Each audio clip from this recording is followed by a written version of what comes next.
Hello, this is Dr. Brie-Anna Willey, and this is my channel, Business for Nerds.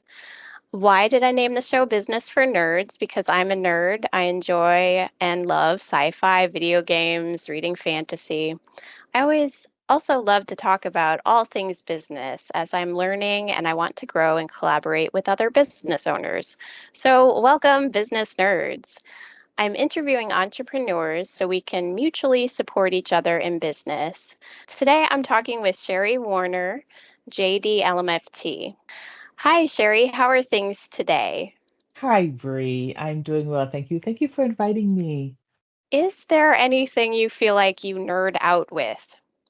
Oh, goodness. I thought about that question, and the two things that I probably nerd out with the most are creative. So I love building websites to the best of my ability. I do not code or anything like that, but all of my websites I've built, and I like that creative aspect of it, and I like creating graphics and promo pieces. So I tend to do a lot of the marketing for my practice, and I create a lot of the pieces because I like working with the shapes and the colors and the different flows and putting everything together. So I can spend hours quietly just doing that. So if anything, that would be it.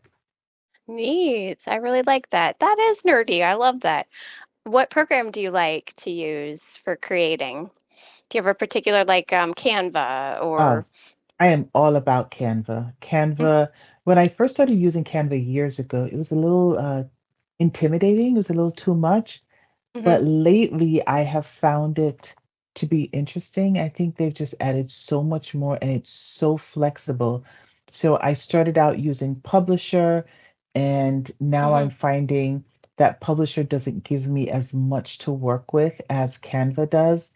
And the things that I can do with Canva, it's just amazing from social media Mhm. posts to flyers to cards. It's just whatever it is I'm thinking of in the moment. Canva allows me to do it. It makes me look like a pro too. I know, I love it. I love Canva too. And it's just opened a lot of doors for creativity for me as well. So I definitely hear that. Do you want to tell us a little bit about your nonprofit? Absolutely.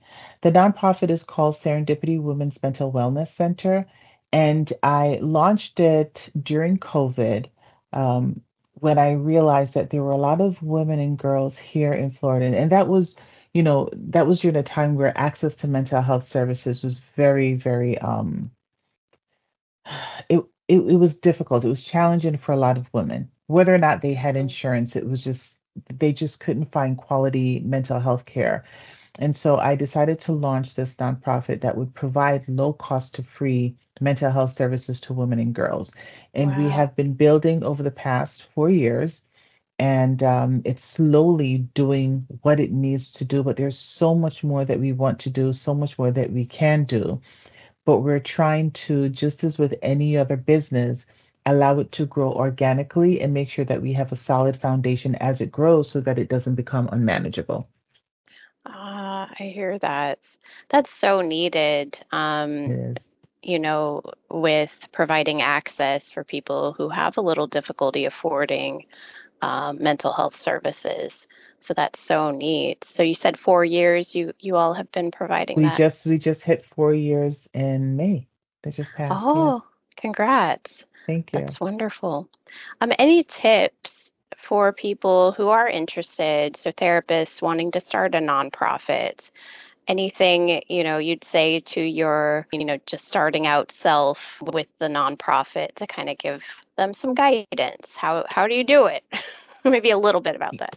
Well, I walked into the nonprofit world not knowing anything about it. I've had previous businesses in the for-profit world, and I was completely comfortable with building a for-profit business. The nonprofit was a whole new animal to me, and I didn't know as much as I thought I did. But Hmm. I reached out to colleagues who had formed their own nonprofits, who had worked with nonprofits as consultants, Hmm. and was able to gain enough information for me to jump in and feel comfortable. But I would say the most difficult part would be funding, right? Hmm. It can't, just like a for-profit business, you need funds in order to operate. And I think there's a huge misconception out there that nonprofits should always operate in the red. And that's not true. Mm, The deal with nonprofits is to make sure that you have enough funding coming in to keep it in the black. It's just not a business that should be showing major profit. And so determining, of course, the demographic that you want to serve through mm-hmm, the nonprofit, and then how you are going to obtain the funds in order to continue serving that demographic is what's important. And that has been my mm, greatest challenge. And working with grant writers and seeking mm, out potential funders and requesting donations. If you're not comfortable asking for help, this is going to be a challenge. If you're not comfortable asking for money, this is going to be a challenge because a lot mm, of the work is asking people to give you money so that you can continue to do what it is that you want to do through the nonprofit. mm, mm-hmm.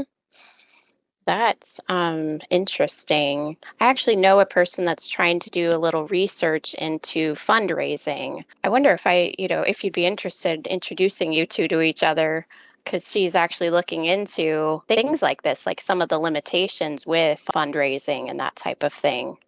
How A has lot that been going? Oh, go ahead. Fundraising, it's also been a challenge. We have an annual fundraiser every year. It's a brunch, and the brunch is, I would say, informational and educational. So, it's women only. We get together. It's called Handbags and High Heels, a celebration of women.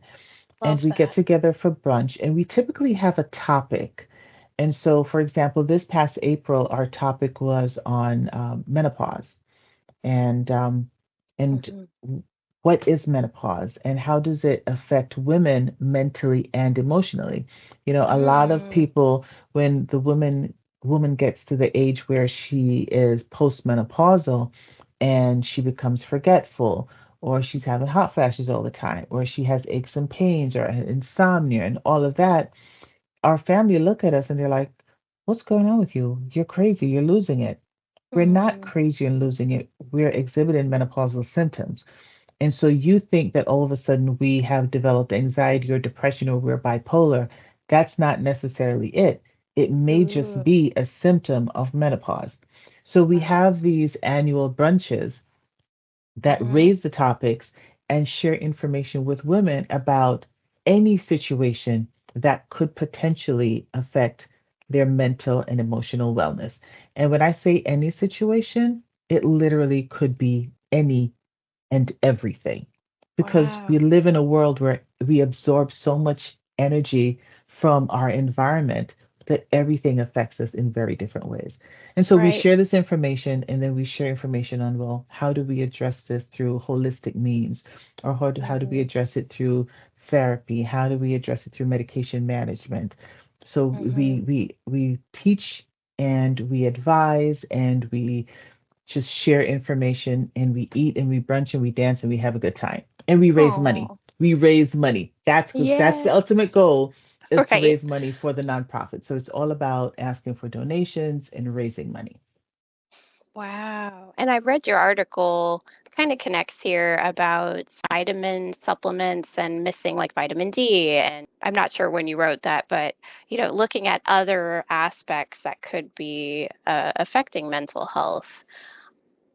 Very Absolutely. interesting. Absolutely. A lot of people aren't aware that a deficiency in certain vitamins and supplements can mimic, for example, certain depressive symptoms.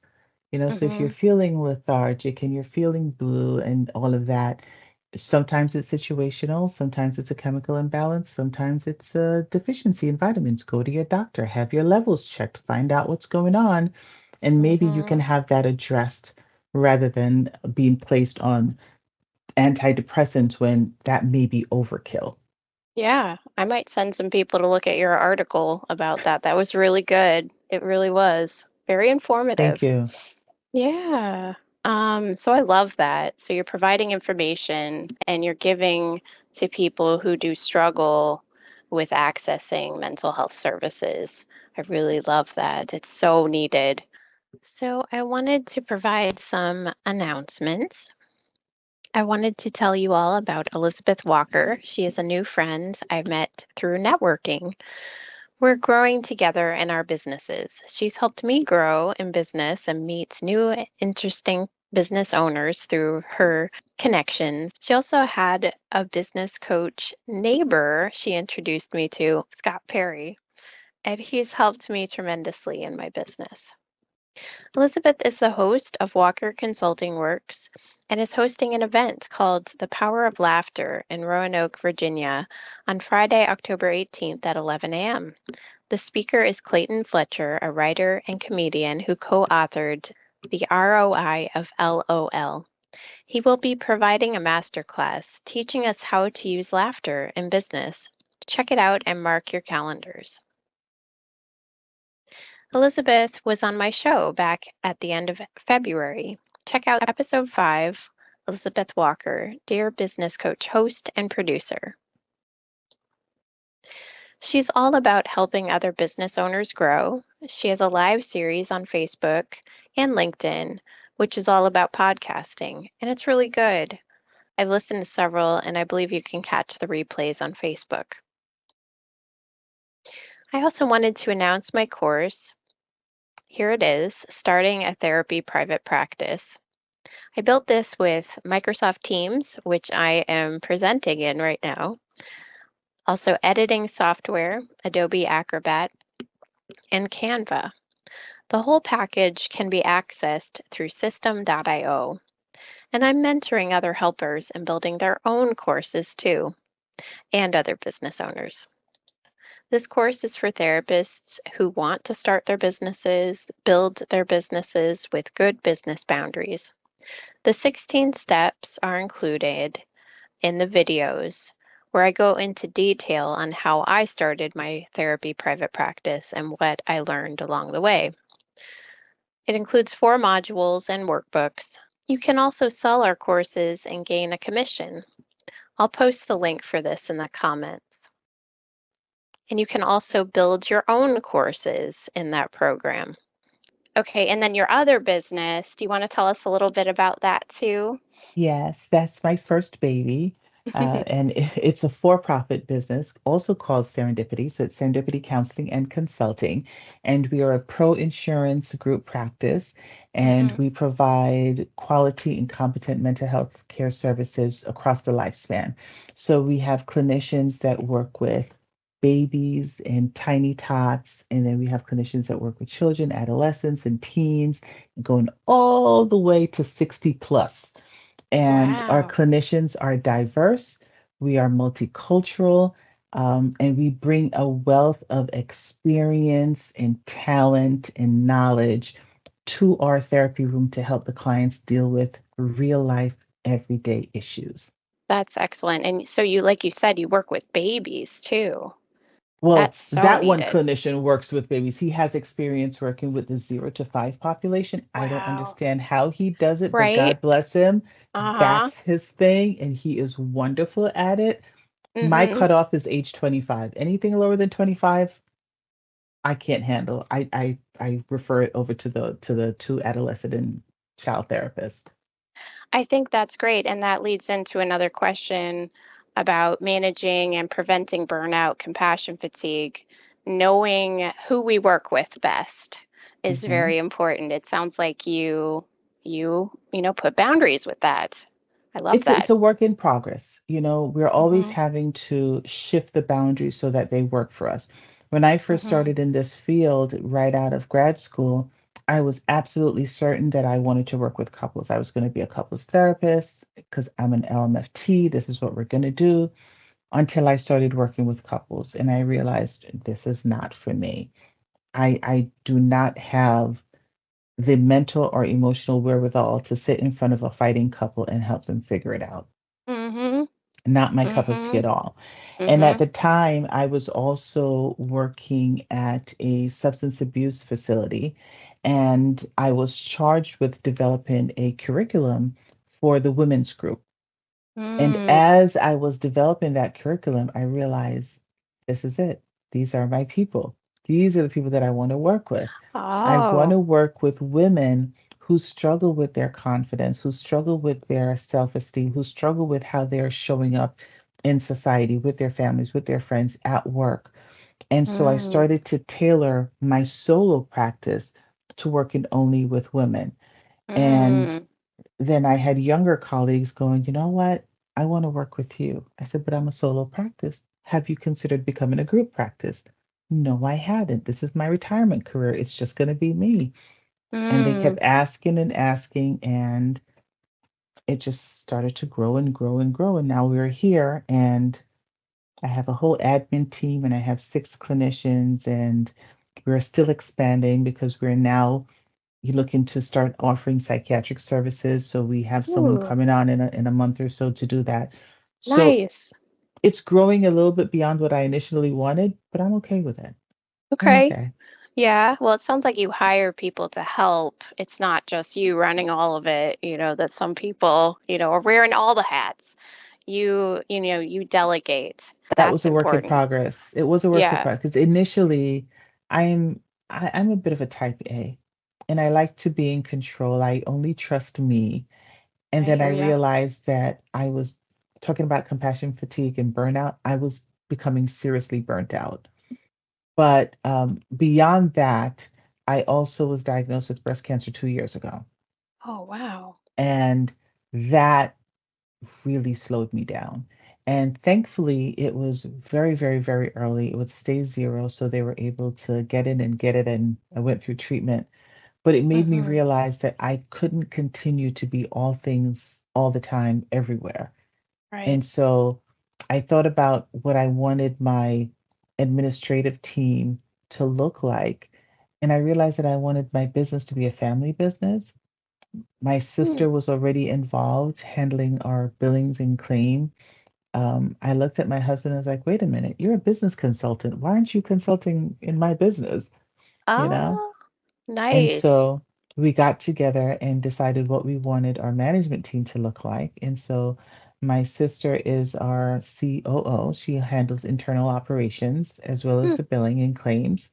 Mm-hmm. And my husband handles the external business development and operations. So he's our chief business development officer. So as a family, we run this business, we grow the business together, and it takes a lot off of my shoulders. Yes. Good. Yes. I'm so glad that, and, I think a lot of us, we face a lot of stress in this field. We want to help, but sometimes we overextend our helping. Yes. We need to know when to stop. We need to know when to help ourselves. We keep Mm-hmm. telling our clients, put the mask on yourself before you try to help everybody else. And then we're like, okay, maybe we need to hold the mirror up and take a look at it because we need to do the same thing. And Mm-hmm. so it's not always easy. It's not always consistent.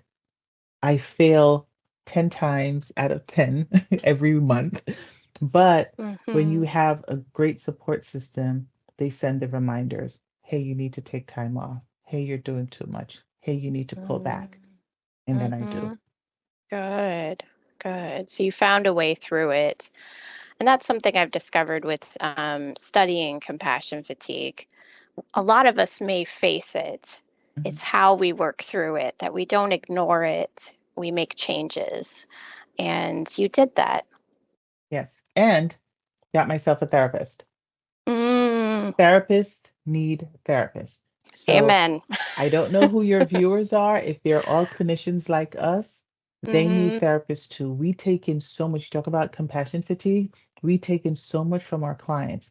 It's one of us versus 15, 20, 25, 30 of them every week. That's a lot that we're being hit with Hmm. consistently. And Hmm. so at some point, I need to talk to somebody else about all that's going on in my head. So, Yes, yes, get yourself a therapist. It I works. totally agree. Oh, yes. And I go to one when I need one too. We Yes, got to talk to someone. Also, peer support, yes. consultants. I feel like I'm leaving one out. Just, we need help. We can't do Yes, it your alone. your clinical supervisors, you talk to people who are there. They're part of your support system. And that's how we hold each other accountable. And that's how we keep each other going. Hmm. Yes, we don't just do it alone. Do you have any upcoming events? Actually, we don't. Hmm. This is the summer is our slow period, so I'm getting ready to take some time off. Good. While we're in the process of ramping up and revamping. We're going to take some Mm-hmm. time this summer to look at new programs for the nonprofit and how we want to structure those. Mm. But nothing, I don't think we have anything on the books. Not, I Mm-hmm. think we're preparing for our next fundraiser, which is next April. So we're doing the footwork for that, scouting locations, getting speakers together. Um, the project that is most immediate, and I think I'd mentioned that to you, is the YouTube channel for the nonprofit. So Mm. we once a year we have this great brunch where we share great information, and then the women are like, okay, so do we have to wait another year? And so we thought about that, and we came up with the idea of launching this YouTube channel called Serendipity Woman TV, where Ooh. we'll continue to have these conversations with women, about women, by women, Ooh. and for Love that. women.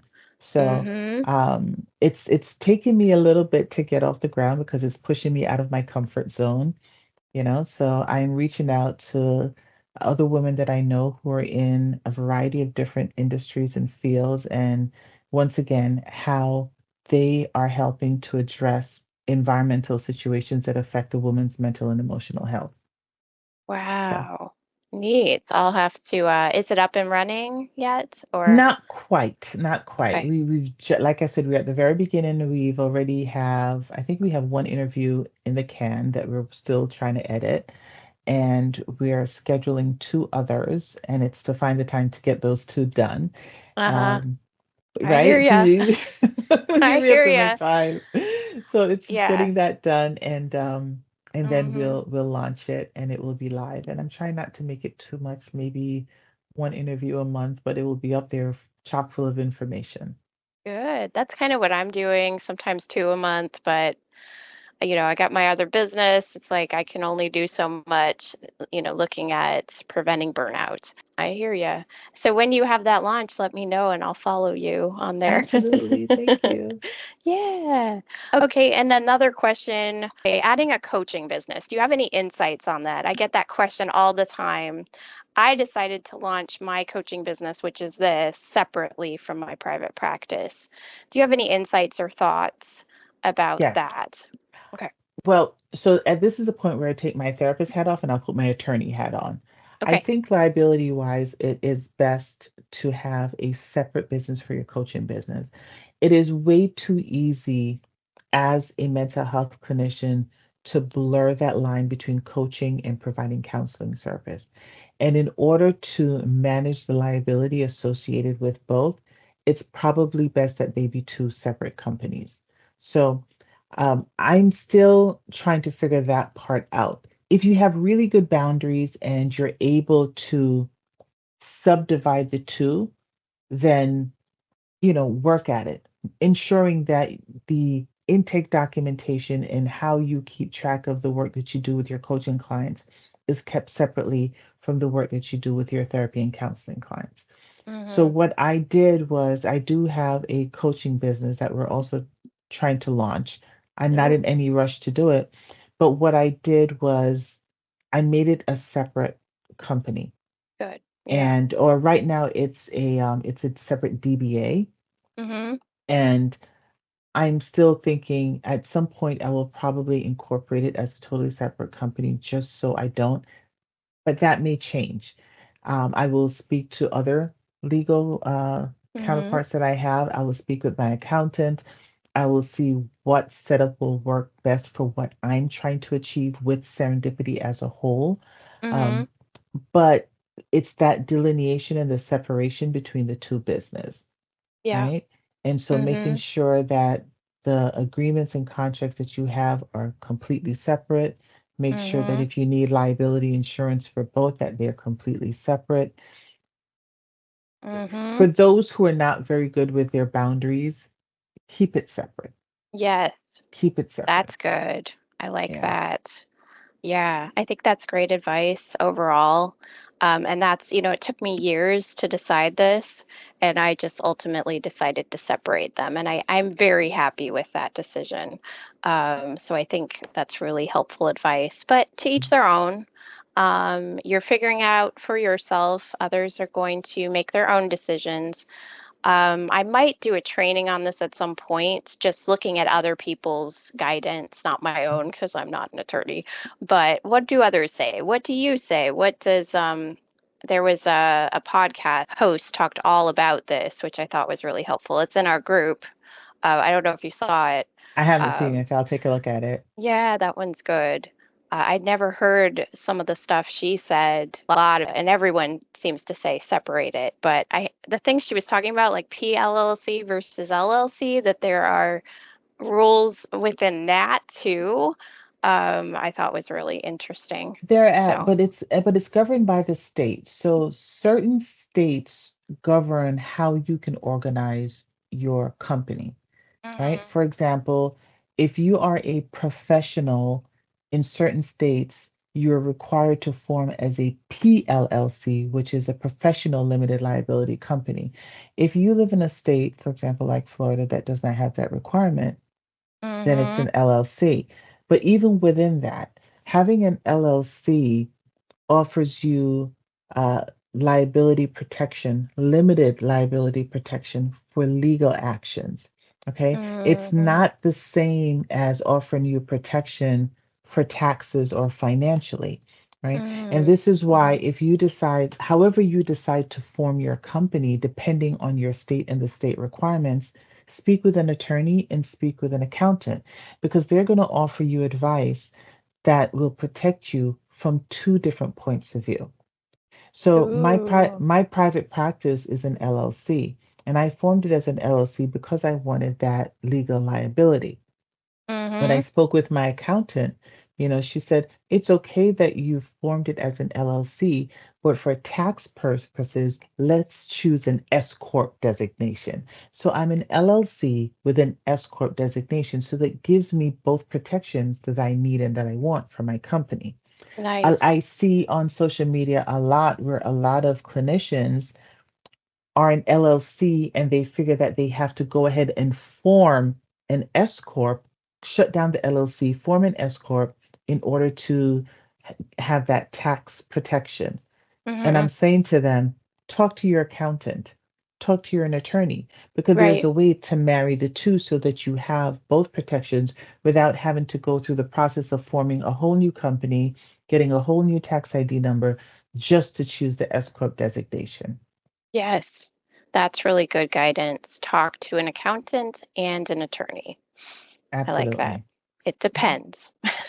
It does depend. Each state is Mm, different. They have different laws, they have different requirements. So you want to make sure that you're following the laws of your state.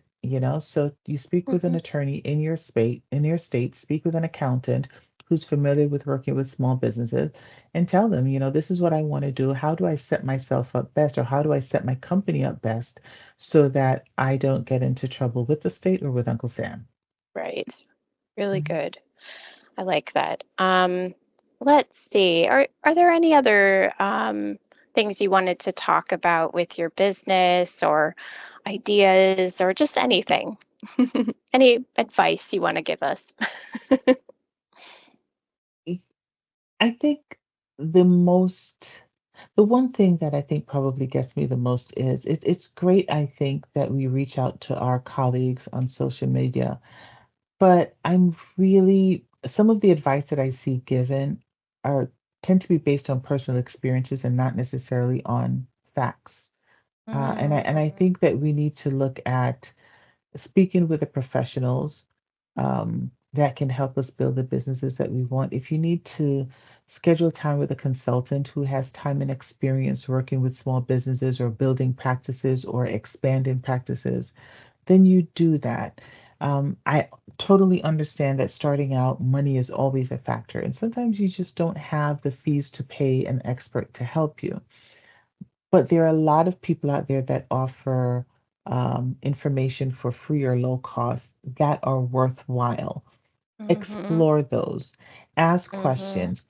People on social media, some of them will have absolutely wonderful answers. Some of them will even have the correct answers. But if you don't know their situation, or if they're giving you information based on a different state, then Mm, that could be problematic.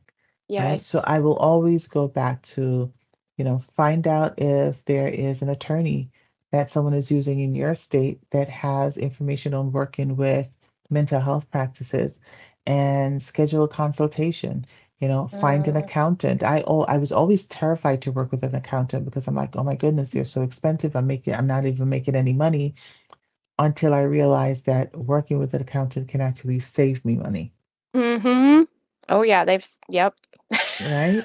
So, Yeah. Mm, sometimes it's the fear of what you think you might lose as opposed to what you could actually gain by speaking with the right people. And no offense and no shade meant to our colleagues on social media. This is not what this is about. This is about getting information that is correct, information that is based on experience and expertise, and mm. information that's going to help you rather than hurt you. I really like that. That's really, really good advice. Each state may be unique. Each Oh, they are definitely business, different. yeah, Yes, each business owner. So yes, seek the professional guidance from the professionals. from the professionals. Hmm. Right. I like Absolutely. that. Absolutely. Yeah. Very good. Anything else you want to tell us or tell us about your business or you? Me, I am just someone who is trying to do what I love, and trying to do it without overburdening myself or burning out. And that Mm, takes a lot. This is a wonderful profession that we are in, this helping professional, but sometimes hmm. we do too much. Yes. And we have to Hmm. learn when to step back. I have a wonderful group that I work with. But even in that, there are challenges.